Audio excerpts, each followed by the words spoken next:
నెల్లూరులో మలై కాజా ఎక్కడ ఫేమసో అందరికీ తెలుసు. అలానే తిరుపతిలో మలై కాజా ఎక్కడ ఫేమసో చెప్పానా? హలో! ఫస్ట్ అయితే అకౌంట్ ఫాలో చేసుకొని రీల్ అయితే సేవ్ చేసి పెట్టుకోండి. లేదంటే మిస్ అయిపోతారు స్పాట్. ఇక్కడ మనకి స్వీట్స్ చాలా వెరైటీస్ లో అయితే ఉన్నాయి. నేనైతే రాగి లడ్డు, అలానే మలై కాజా, మడత కాజా, డబుల్ కా మీఠా అయితే తీసుకున్నా. తాత అయితే ఇంకా కొన్ని స్వీట్స్ ఇచ్చి టేస్ట్ చేయమని చెప్పారు. చాలా బాగున్నాయి. ఇక్కడ ఏమేం స్వీట్స్ ఉంటాయి, అలానే ఇది ఎన్ని సంవత్సరాల నుంచి ఉందో తాత మాటల్లోనే వినండి.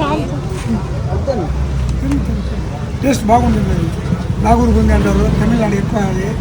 అయినా మన అంగట్లో ఎక్కువగా పోతా ఉంది. ఓల్డ్ షాప్ ఇప్పుడు కాదు, 1980 నుంచి ఉన్నాను.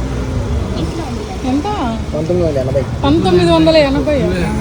1980 1980 నుంచి ఉందంట ఈ షాప్. ఇంకా టేస్ట్ గురించి చెప్పాల్సిన అవసరం లేదు. చాలా మందికి ఈ షాప్ తెలిసే ఉంటుంది. అడ్రస్ ఎక్కడంటే మహతి ఆడిటోరియం పక్క సందు. ఎగ్జాక్ట్ గా చెప్పాలంటే పెట్రోల్ బంక్ కి ఆపోజిట్ రోడ్ లో వెళ్ళారంటే రైట్ సైడ్ లో అయితే ఉంటుంది ఈ తాత షాప్. మీరు ఎవరన్నా ఆల్రెడీ ఇక్కడ ట్రై చేస్తున్నారా? ట్రై చేస్తుంటే మీ ఫేవరెట్ స్వీట్ ఏంటో కామెంట్ లో అయితే చెప్పండి. నేనైతే తినడమే కాదు, ఇంటికి కూడా పార్సల్ తీసుకున్నా. అంత టేస్టీగా అనిపించింది. ఇక్కడ డబుల్ కా మీఠా చాలా ఫేమస్ అంట. నాకైతే మలై కాజా అనిపించింది. మీరేమంటారో కామెంట్ లో అయితే చెప్పండి. మీకు ఎవరికైనా ఇలాంటి ఓల్డ్ స్పాట్స్ తెలిస్తే నాకు కూడా కొంచెం చెప్పండి. నేను కూడా వెళ్ళి ఒకసారి ట్రై చేస్తాను. సరే అయితే.